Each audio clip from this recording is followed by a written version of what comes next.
The Cats of Ulthar. It is said that in Ulthar, which lies beyond the river sky, no man may kill a cat. And this I can verily believe as I gaze upon him who sitteth purring before the fire. For the cat is cryptic, and close to strange things which men cannot see. He is the soul of antique Egyptus, and bearer of tales from forgotten cities in Meroe and Ophir. He is the kin of the jungle's lords, and heir to the secrets of hoary and sinister Africa. The Sphinx is his cousin, and he speaks her language. But he is more ancient than the Sphinx, and remembers that which she hath forgotten. In Ulthar, before ever the burgesses forbade the killing of cats, there dwelt an old cotter and his wife, who delighted to trap and slay the cats of their neighbors. Why they did this I know not, save that many hate the voice of the cat in the night, and take it ill that cats should run stealthily about yards and gardens at twilight. But whatever the reason, this old man and woman took pleasure in trapping and slaying every cat which came near to their hovel. And from some of the sounds heard after dark, many villagers fancied that the manner of slaying was exceedingly peculiar. But the villagers did not discuss such things with the old man and his wife. Because of the habitual expression on the withered faces of the two, and because their cottage was so small and so darkly hidden under spreading oaks at the back of a neglected yard. In truth, much as the owners of cats hated these odd folk, they feared them more, and instead of berating them as brutal assassins, merely took care that no cherished pet or mouser should stray toward the remote hovel under the dark trees.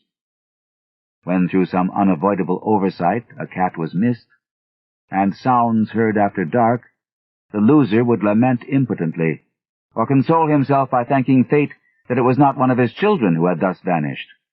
For the people of Ulthar were simple, and knew not whence it is all cats first came. One day, a caravan of strange wanderers from the south entered the narrow, cobbled streets of Ulthar. Dark wanderers they were, and unlike the other roving folk who passed through the village twice every year.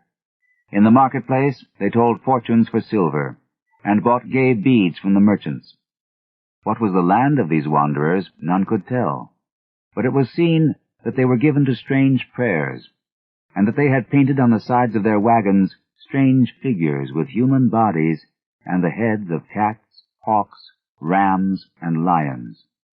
And the leader of the caravan wore a headdress with 2 horns and a curious disk betwixt the horns. There was in this singular caravan a little boy with no father or mother, but only a tiny black kitten to cherish. The plague had not been kind to him. It had left him this small furry thing to mitigate his sorrow. And when one is very young, one can find great relief in the lively antics of a black kitten. So the boy whom the dark people called Menes smiled more often than he wept, as he sate playing with his graceful kitten on the steps of an oddly painted wagon. On the 3rd morning of the wanderer's stay in Ulthar, Menes could not find his kitten, and as he sobbed aloud in the marketplace, certain villagers told him of the old man and his wife, and of sounds heard in the night. And when he heard these things, his sobbing gave place to meditation, and finally to prayer.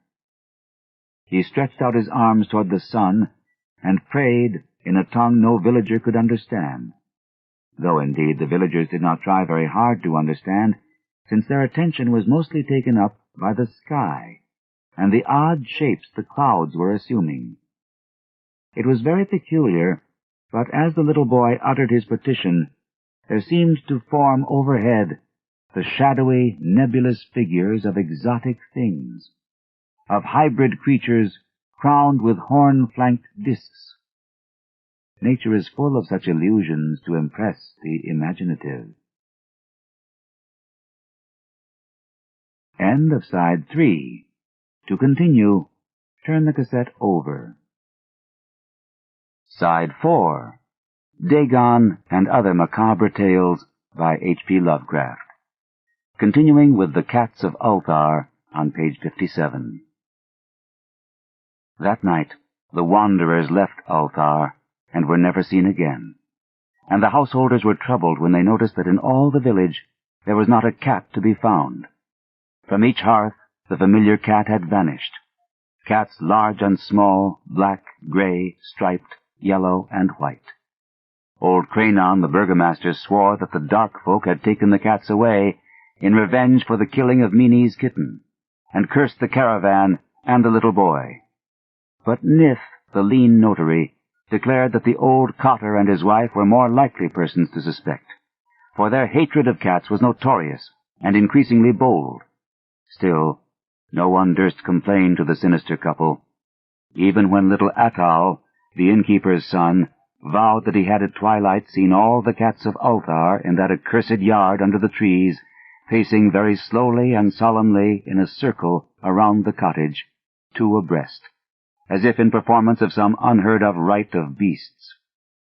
The villagers did not know how much to believe from so small a boy, and though they feared that the evil pair had charmed the cats to their death, they preferred not to chide the old cotter till they met him outside his dark and repellent yard.